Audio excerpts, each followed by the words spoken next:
लोग पढ़ेंगे मुगल वंश के बारे में। मुगल वंश था कौन, इसको लेकर आया कौन, मुगल वंश की नींव किसने रखी, आखिर कारण क्या था मुगल वंश का। तो मुगल वंश के जो संस्थापक हैं वो बाबर हैं। मुगल चूंकि दो शब्दों से मिलकर बना है, मंगोल और तुर्क। ये मंगोल कौन, क्योंकि इसकी जो माता थी कुतुब निगार, ये चंगेज खान की वंशज थी जो कि मंगोल थी। चंगेज खान मंगोल था तो इसकी माता भी मंगोल थी, कौन, कुतुब निगार। और इसके जो पिता थे उनका नाम था उमर शेख मिर्जा। तो उमर शेख मिर्जा जो थे ये तैमूर लंग के वंशज थे। तो चूंकि ये तुर्क थे, ये तुर्क मुसलमान थे और इसकी जो माता थी ये चंगेज खान की वंशज थी। तो इस प्रकार से मंगोल जो है, मुगल दो शब्दों से मिलकर बना है, मंगोल और तुर्क से। और इस तरीके से उद्भव होता है कि नए शब्द का जिसका नाम है मुगल। मुगल जिसका मतलब होता है बहादुर, वीर, जिसका मतलब होता है वीर या बहादुर। तो इस प्रकार से इस मुगल वंश की नींव रखा था बाबर ने, जो कि 1526 ईस्वी से लेकर के पानीपत का जो प्रथम युद्ध हुआ था वहां से लेकर के 1707 ईस्वी तक चला था। लेकिन चूंकि इसके बाद में भी जो है आपके बहादुर शाह जफर द्वितीय जो थे, जिनकी 1857 की क्रांति तक जो रहते हैं पीड़ित होती है, तो हम इसको मुख्यतः मानते हैं कि जो मुगल काल था ये 1526 ईस्वी से 1707 ईस्वी तक था। लेकिन इसके बाद में भी चूंकि मुगल के ही वंशजों ने शासन किया, जिसको हम उत्तर मुगल काल के नाम से जानते हैं, तो ये 1857 ईस्वी तक माना जाता है। अब हम देखते हैं, चूंकि इसके पिता का नाम था उमर शेख मिर्जा, तैमूर लंग के वंशज थे, और इसकी माता चंगेज खान की वंशज थी जो कि मंगोल थी। इसके पिता जो थे वो तुर्क मुसलमान थे और फरगना के सरदार थे। वो तुर्की में ही पड़ता है, तुर्की में ही पड़ता फरगना, वहां के जो है सरदार थे और उसका जन्म भी वही हुआ था बाबर का। इस प्रकार से जो है जब 1994 में इसके पिता की मृत्यु हो जाती है, जब बाबर के पिता उमर शेख मिर्जा की मृत्यु 1994 में हो जाती है, तो वही लगभग 10-11 साल का बच्चा था, बिल्कुल इतना बड़ा, मतलब अगर पढ़ लिख रहा होता तो 6वीं-7वीं क्लास में रहता, बहुत ज्यादा रहता। तो इस समय की वर्तमान हालत में उसी समय इसको वहां का जो है उत्तराधिकारी नियुक्त कर दिया जाता, गद्दी पर बैठा दिया। अब बताइए छोटा सा बच्चा होगा तो क्या शासन करेगा वो। अब जो नाक मात रहे हैं अटी पटीदार सबको खलने लगी, आई बच्चों शासन, तो सब पंचर करने लगे उसको, सब परेशान करने लगे।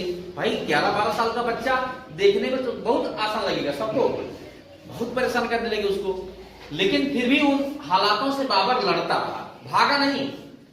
और इस तरीके से उसने फरगना का शासक बना 1994 ईस्वी में, और उसने कुछ अपने अभियान शुरू किए। सबसे पहले यहां फरगना ही है और यहां से समरकंद की हो रहा है, क्योंकि समरकंद इसको बहुत ज्यादा प्रिय था।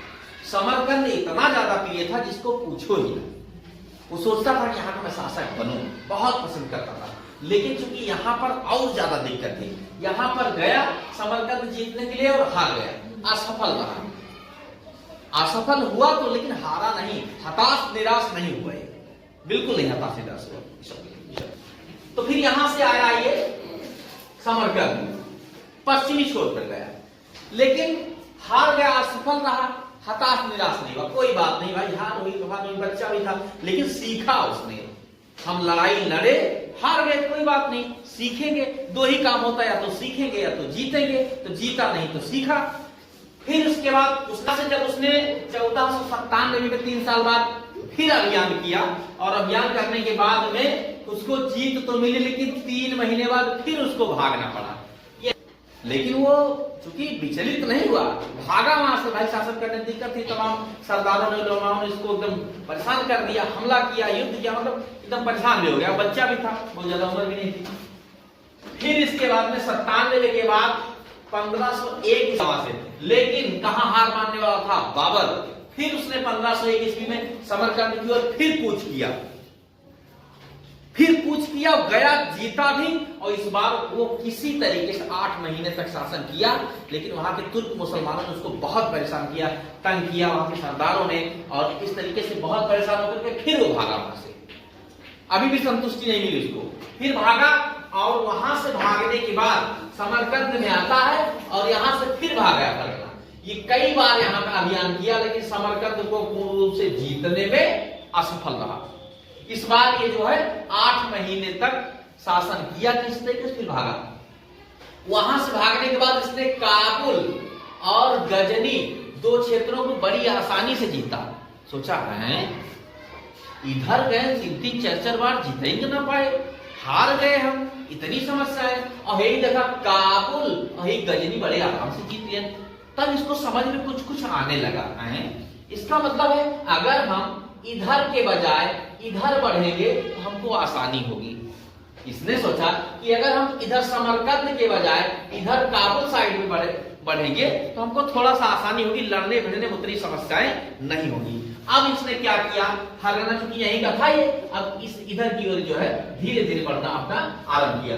और जब इसने 1504 ईस्वी में काबुल गजनी को जीत लिया, 1507 में इसने खुद को 1507 ईस्वी में बादशाह की उपाधि धारण की, क्योंकि इससे पहले जो इसको पूर्वज रहा करते थे वो लोग गाजी की उपाधि धारण करते थे, लेकिन ये नहीं, ये जाकर के बादशाह की उपाधि धारण किया, बादशाह। और फिर इसने 1511 ईस्वी में पुनः इनको जीतने के बाद फिर एक बार इसका मन नहीं माना, और जीतने के बाद एकदम गुरूर में चूर था, थोड़ा यंग भी हो गया था, बड़ा भी हो गया था, कहा अब जाके लड़ेंगे, और फिर गया इस समरकंद को जीतने के लिए, और समरकंद का अभियान किया। अब की 8 महीना नहीं, पूरा 1 साल तक शासन किया किसी तरीके से।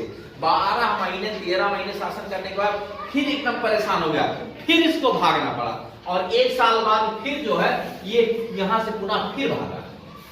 अब इसको पूर्ण रूप से समझ में आ गया था, इसको एकदम इसके भेजे में घुस गई थी ये बात कि हमें इधर ज्यादा समय बर्बाद करने से अपेक्षा हमें इधर की ओर रुख करना चाहिए, जिधर आपका भारत है, जिधर आप एकदम बिल्कुल ना उधर जा, समय बर्बादी है, केवल बर्बादी है, बर्बादी बर्बादी बर्बादी नहीं, इधर जाऊंगा मैं पूरब साइड में, जिधर आपका गजनी है, काबुल है, इधर भारत की साइड में। और इस तरीके से इसने जो है कुल मिलाकर के भारत का अभियान इसने शुरू किया। और 1519 ईस्वी में इसने भेरा और बाजौर 2 चीज जीत लिया।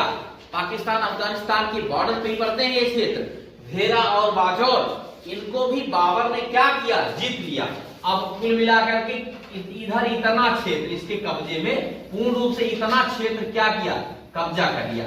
अफगानिस्तान पाकिस्तान का भी क्षेत्र कुछ भारत को लेकर के, पहले सब एक ही था। इस तरीके से जब इसने बाजौर और घेरा को भी आसानी से जीत लिया, कम से कम छोटे छोटे कई सारे प्रांतों को जीत लिया, अब ये और खुश हो गया, अब हम लौट के भैया समरकंद ना चाहिए ना, एकदम बिल्कुल ना, उधर ये जाए एकदम मारक जीव कचाई कह देते, एकदम परेशान करके रख देते। अब कहीं कि ना हम दिल्ली की ओर जाओ, भारत की ओर, भाई आसान भी था जाना इधर देखिए तुरंत भेरा और बाजौर को भी इसने जीत लिया। और 1519 ईस्वी में पेशावर को जीत लिया जो कि पाकिस्तान में है, और जीत करके फिर लौट आया ये अपने घर, जीता फिर लौट आया, यही काम करता था। अब एक जने यही रहे, राजस्थान के राजा जिनका नाम था राणा सांगा, और राणा किया कि इब्राहिम लोदी से युद्ध किए रहे, तो खुन्नस रही इब्राहिम लोदी से, तो इनके दिमाग में चोट लगाई है। ये चूंकि जीतते हुए आ भी रहा था, चर्चा में भी था बाबर, तो कहीं के काम करी, बाबर ने बताया दिया कि इनका हमला करके मार गिराए दे, हम खुश है। ये भैया बाबर सुनते हो, आवा इब्राहिम लोदी मार गिराए दे, हरा जाए इनका, और जीत के हम तो साथ देवे, उसके बाद तू चला जाए अपन लौट के। ये बात हुई, बाबर ने कहा चलो ठीक है, कोनो बात नहीं ना, वो तो जानता था। तो उसने कहा कि भाई देखो हम तो पहाड़ी रहने वाले आदमी हैं, बाबर ने कहा, अब तुम यहाँ मैदानी क्षेत्रों में रहते हो, हमको पता होता नहीं है कहाँ नदी है, कहाँ पहाड़ है, कहाँ कुआं है, कहाँ खाई है, तो ये कहीं काहे परेशान हो जा, हम है ना, राणा सांगा कहीं है ना, आओ तू। अब है इसको पता लगा कि हमारा एक मित्र वहां तैयार हो रहा है, और इसका मनोबल बढ़ा। फिर यही एक थे जिसका नाम था दौलत खां, पंजाब के शासक, छोटे से प्रांत के। दौलत खां भी कहना, आओ भैया आओ आओ, हूं एक से बहुत परेशान, तंग आई है ये, आओ जल्दी। तो इनको लगा है राणा सांगा भी कह रहे हैं, दौलत खां भी कह रहे हैं, और तो और सुनो, इब्राहिम लोदी चाचे कहे थे, जिनका नाम रहा आलम खां। उन्होंने कहे बाबर सुन आओ आओ, एकदम मारे बात जीव कचा लिया। अब सुना, बाबर जब सुने इतना, 4-4 5-5 लोग हमको कह रहे हैं कि आओ लड़ो, इब्राहिम लोदी हराओ और जीतो, तो भाई बाबर का मनोबल और बढ़ गया, और बढ़ गया। जब राणा सांगा ने कहा, दौलत खां ने कहा, आलम खां ने कहा, सब ने कहा आओ हम तुम्हारा साथ देने के लिए तैयार हैं, तब बाबर ने क्या किया, दिल्ली की ओर रुख किया। और भारत पर इसने, इससे पहले भी कई प्रयास किया था, उसके बॉर्डर पर भारत था, लेकिन भारत के अंदर में आकर के हमला नहीं किया था। अब यही 1520 ईस्वी में पंजाब और सियालकोट को जीत लिया था, और इसका मनोबल और ज्यादा आगे हो गया था। एक चौथा युद्ध था, इसके बाद में जब इन्होंने राणा सांगा, दौलत खां, आलम खां, फलाने धमाके सब कहीं आओ आओ बाबर आओ हम साथ देंगे, तब बाबर खुश हो गया, अब तो हम लड़ेंगे, पक्का लड़ेंगे दिल्ली सुल्तान से। उस समय दिल्ली के सुल्तान की हुकूमत चल, इब्राहिम लोदी 1 लाख की सेना, 1 लाख की सेना, जिधर जाता था ऐसे धरती कांपती थी। बाबर के पास 15-20 हजार की सेना, 25 हजार की, उसके पास 1 लाख की सेना, लेकिन इसका मनोबल घर के भेदी लंका ढावे वही हाल थी।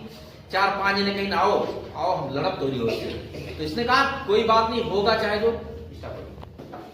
तो इस तरीके से हुआ। और सुनिए, 1520 ईस्वी में जब इसने पंजाब, सियालकोट, ये सब पाकिस्तान के क्षेत्र इनको भी जीत लिया, और उधर आपका जो है पेशावर भी जीत लिया है, बाजौर घेरा भी जीत लिया, तमाम क्षेत्रों को जीत लिया। अब इसका मनोबल 7वें आसमान पर। और इसने देखा कि दक्षिण भारत में बहमनी और विजयनगर 2 बड़े साम्राज्य थे, और जिनकी खूब कट्टर लड़ाई थी। विजयनगर हिंदुओं का था, बहमनी मुसलमानों का था, और बहमनी भी 4-5 भागों में टूट गया था। तो बहमनी के शासकों ने कहा, क्योंकि बहमनी दिल्ली की ओर बढ़ना चाहता था, और उधर से उसको भाई बड़ा शासक था, सुल्तान था, लौट आते थे, भाई युद्ध कैसे करेंगे। ऐसे कंडीशन में बहमनी के शासकों ने, मुस्लिम शासकों ने कहा बाबर को आओ आओ हम तुम्हारा साथ दे। अब इतने लोगों ने कहा कि सब कह रहे हैं आओ साथ देंगे, तो बाबर ने थोड़ा कलेजा किया कि चलो ठीक है भाई, जब सब ही लोग कह रहे हो तो हम लड़ ही लेते हैं। अब इस प्रकार से 1520 के बाद जो उसका 5वां युद्ध कुल मिलाकर के शुरू हुआ, वो 21 अप्रैल 1526 ईस्वी में, जिसको हम बाबर का दिल्ली अभियान के नाम से जान सकते हैं, इसने 21 अप्रैल, बहुत बार पूछा गया है, पानीपत का प्रथम युद्ध बहुत बार पूछा गया है, एकदम रिकॉर्ड तोड़ पूछा गया है। पानीपत का प्रथम युद्ध कब हुआ, पानीपत का प्रथम युद्ध कब हुआ। पानीपत का प्रथम युद्ध 21 अप्रैल 1526 ईस्वी में, वो नहीं बाबर और इब्राहिम लोदी के बीच में भाई है, बाबर और इब्राहिम लोदी के बीच में हुआ। इस दौरान इब्राहिम लोदी 1 लाख से ज्यादा सेनाएं थी, और बाबर के पास ज्यादा से ज्यादा वही 15-20 हजार, लेकिन उसके साथी कई थे। अभी देखिए, राणा सांगा भी थे, दौलत खां थे, और इसके बाद में बहमनी साम्राज्य के जो शासक थे, इन्होंने, तमाम लोगों ने उसको अपना साथ देने के लिए कहा था। और राणा सांगा अपने चालाकी नहीं दी और लड़वाई थी दोनों जने का, कह दी बाबर वो जीत लिया, तू भाग जा, अबे का पूरा हमें दे दा। लेकिन बाबर बहुत चालाक था, क्योंकि वो हर जगह से परेशान था, इतना ज्यादा समरकंद में जाकर के लड़ करके परेशान हो गया था कि उसका कहीं बढ़िया ठिकाना नहीं लगता था। भारत में जब आया वो, तो उसने देखा यहां पर मुझे बढ़िया स्थान मिल रहा है, तो उसने कहा कि ना, हम जीतने के बाद तो जाएंगे ही नहीं। अब जब उसके साथ ये हुआ, तो कुल मिला करके यहां से कई प्रश्न पूछे जाते हैं, वो हैं क्या, देखने वाली बात है।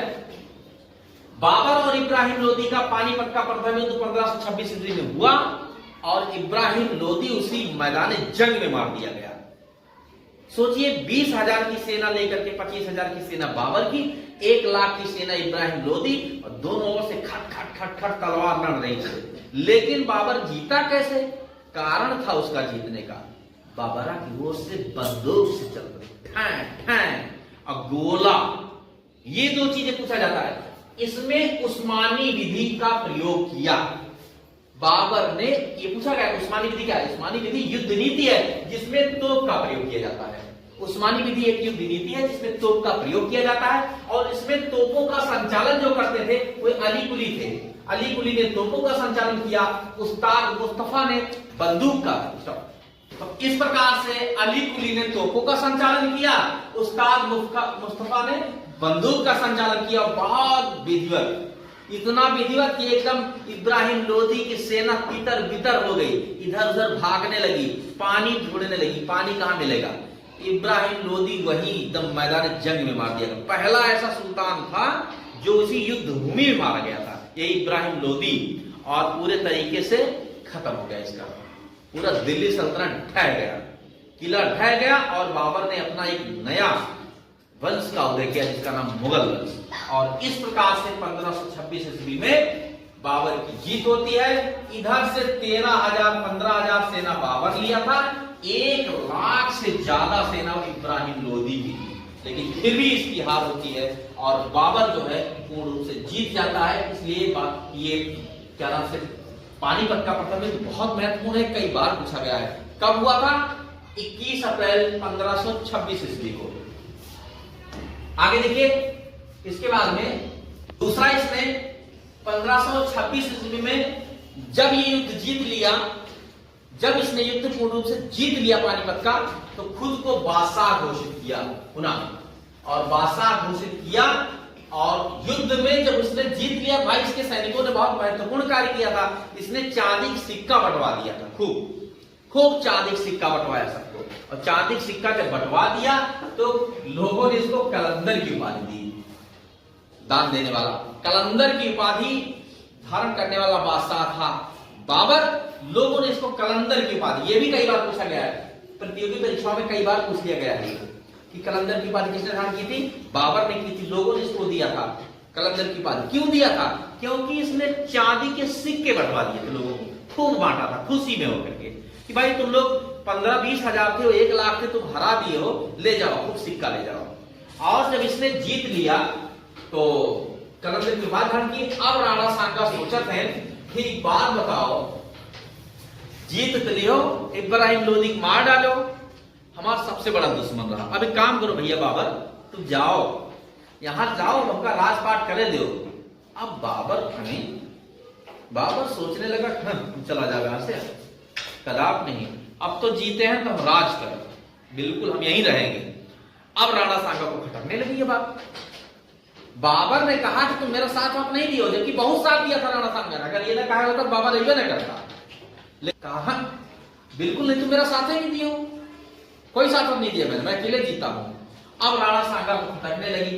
अब इसके बाद में इन्होंने खानवा के मैदान में राणा सांगा और बाबर दोनों आमने सामने आ गए। राणा सांगा ने कहा जाओ, बाबर ने कहा नहीं जाएंगे।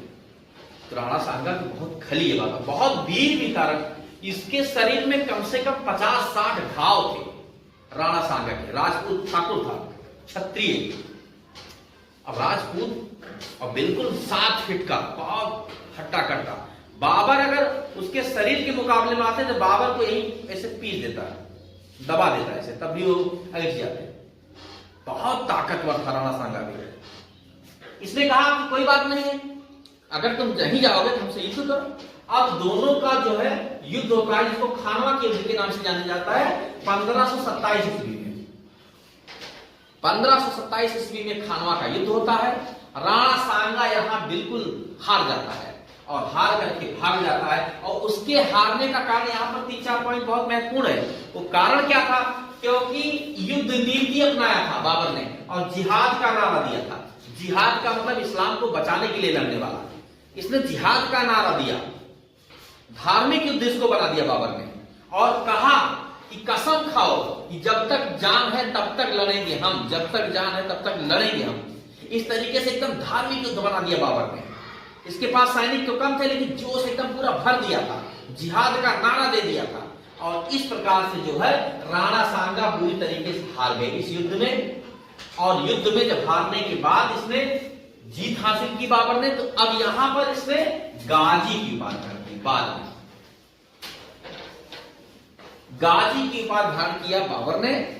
युद्ध को जीतने के बाद खानवा के, और इतने सरमुंड जितने क्षत्रिय थे राजपूतों के सर मुंडी काट काट के मीनार पे से लटकवा दिया, खूब बड़ा टीला बनवा दिया उसको कि देखो दहशत में लोग आ जाए, हमको हमारा नाम सुन के लोग कांपे, रूह कप जाए। इस तरीके से इसने राजपूतों के सर को मुड़वा करके एकदम ऐसे मुंडी की माला बना के एकदम खूब बड़ी सी मीनार बनवा दिया। और इसलिए राणा सांगा बहुत बुरी तरीके से हार के बाहर हो गया, खानवा का युद्ध जीत लिया, और इसने इस युद्ध नीति से अपने आप का फतवा जारी किया। बिल्कुल तो उसने पूरे तरीके से खानवा के युद्ध में राणा सांगा को हरा करके परास्त कर दिया, जीत लिया वो। अब और इसका मनोबल हो गया पूरा एकदम मजबूत शासक, अब कोई इसको टच करने वाला नहीं है। फिर एक आता है चंदेरी का युद्ध। चंदेरी ये आपके मालवा और बुंदेलखंड के सीमा क्षेत्र पे पाया जाता है चंदेरी। तो इस प्रकार से इसमें इसके राजा मेदिनी राय थे जो कि राणा सांगा के सरदार थे। राणा सांगा के सरदार थे मेदिनी राय, और इसके बाबर के बीच में एक युद्ध होता है जिसको कहते हैं चंदेरी का युद्ध। और ये चंदेरी नामक स्थान पर हुआ था, ये 1528 ईस्वी में।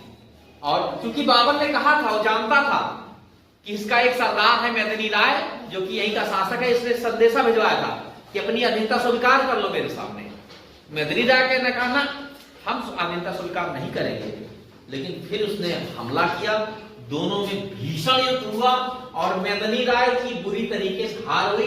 उसकी खूबसूरत 2 पुत्रियां थी, बेटियां, उनको जबरदस्ती हरण किया, और हरण करके अपने 2 बेटे हुमायूं और कामरान को सौंप दिया, ले जाओ तो बिना में। और इस तरीके से कुल मिलाकर के, और पुनः फिर ये जब हार गया मेदिनी राय, उनकी 2 बेटियां थी, महलों से उसको घसीट के बाहर निकलवाया और अपने दोनों बेटों को दे दिया, कहते इनाम में ले जाओ सब। और फिर राजपूत ने तो फिर मुंडी कटवाया खूब, और मुंडी कटवा कटवा के फिर माला फिर टीला बनवाया कि दहशत में लोग आए, मुझसे लड़ने के लिए एक बार सोचे। और फिर इस तरह से जो है चंदेरी का भी युद्ध जीतता है, और जिहाद का नारा यहां भी देता है। अंतिम युद्ध इसका जो है घाघरा का युद्ध है, जो कि 1526 ईस्वी में ये लड़ता है। 1526 ईस्वी में जब इसने युद्ध लड़ा, वही इसका अंतिम युद्ध था। लड़ा किससे? उस समय जब इब्राहिम लोदी से लड़ा था, तो उसका ही एक भाई था जो बिहार में शासन करता था। तो ये इसका यूपी तक शासन बढ़ा ही था, तो बिहार में शासन करता था, तो खूब पंचर करता था, बाबर के हस्तक्षेप करता था शासन काल जाकर के, कभी युद्ध के लिए उसको करता था, कभी कुछ, मतलब एकदम परेशान हो गया था। जब ये परेशान हो गया बाबर, तो कहा बिहार बहुत दूर थोड़े है दिल्ली से, कूच किया बिहार के लिए, और आकर के घाघरा नदी के तट पर दोनों के बीच भीषण युद्ध हुआ। और उस युद्ध में इसकी फिर विजय होती है। वो भाग गया, बंगाल चला गया, बिहार से निकल गया, सीधे पतन की रास्ता पकड़े बंगाल चला गया, और बंगाल में जाकर के अपना शासन किया। लेकिन इस तरीके से जैसे 29 में जीतता है, 26 दिसंबर ठंडी महीना था, 1530 ईस्वी में बाबर की मृत्यु हो जाती है। इसके मृत्यु के बारे में कई सारे विद्वानों ने अपना अलग अलग वक्तव्य दिया है, और ऐसा माना जाता है कि कहीं ये डेट कहीं कुछ और मिलेगी, लेकिन 26 दिसंबर 1530 में इसकी मृत्यु हो जाती है। और जब इसकी मृत्यु हो गई, तो इसने एक आराम बाग बनवाया था, बहुत बढ़िया आराम बाग का इसने बनवाया था, और वहीं पर इसको दफना दिया गया बाबर को। लेकिन इसने कहा था कि मुझे जो है वो काबुल में दफनाना, इसने पहले कहा। तो फिर वहां से उसकी अर्थी को ले जाकर काबुल में इसको दफनाया गया। इस प्रकार से इसको 2 बार दफनाया गया था, एक बार आराम बाग में, दूसरी बार इसको काबुल में। कुछ यहां से महत्वपूर्ण प्रश्न हैं जो बहुत पूछे गए हैं, जिनके बारे में एक बार सरसरी निगाह से देख लेंगे। बाबरनामा पूछा जाता है, बाबरनामा की रचना किसने की थी, या पहला मुगल शासक कौन था जिसने अपनी आत्मकथा लिखी थी, या तुजुक ए बाबरी के लेखक कौन है। तो चाहे बाबरनामा को, चाहे तुजुक ए बाबरी, दोनों एक है। तो चाहे बाबरनामा का हो, चाहे तुजुक ए बाबरी, तुर्की भाषा में लिखा गया था। ये बाबर ने लिखा था, जिसको बाद में उसी के पोते अकबर ने अब्दुल रहीम खान खाना से अनुवाद करा दिया फारसी में। तो अब्दुल रहीम खान खाना ने फारसी में अनुवाद किया था किसका? बाबरनामा का। बाबरनामा को अनुवाद करने वाला है अब्दुल रहीम खान खाना। किसने कराया था? इसी के पोते अकबर ने। दूसरा है रियाल ए उसज, जिसको कहते हैं खत ए बाबरी। चाहे खत ए बाबरी चाहे रियाल ए उसज, ये लेखक कौन है? बाबर है। ये दोनों बहुत महत्वपूर्ण है। इसके अलावा ये भी लेखन शैली है मुबैयान। मुबैयान किसने किया था? बाबर ने किया था। ये भी कई बार पूछा गया है। मुबैयान क्या है? एक लेखन शैली है और इसका आविष्कार किसने किया था? बाबर ने किया था। और एक चीज, शाहरुख नामक सिक्का चलवाया था बाबर ने। शाहरुख नामक सिक्का किसने चलवाया था? बाबर ने चलवाया था। और एक बहुत ही विवादित ढांचा बाबरी मस्जिद, जिसके बारे में आप लोग सुने पड़े हैं। इसी बाबर के एक मंत्री थे जिनका नाम था मीर बाकी सेनापति। इन्होंने ही बनवाया था बाबरी मस्जिद, मीर बाकी ने, जिसके बारे में जिसका विवाद अभी कुछ दिन पहले हल हुआ। तो मीर बाकी ने बाबरी मस्जिद का जो है निर्माण करवाया हुआ था। तो ये शाहरुख नामक सिक्का, मुबैयान लेखन शैली, रियाल ए उसज जिसे खत ए बाबरी कहते हैं, और बाबरनामा जिसे तुजुक ए बाबरी कहते हैं, ये बहुत महत्वपूर्ण है। इसको आप नोट कर लीजिएगा। और आज के डेट में बस इतना ही। अगले पार्ट में हम पढ़ेंगे हुमायूं और अकबर के बारे में। दिल्ली के सुल्तान उससे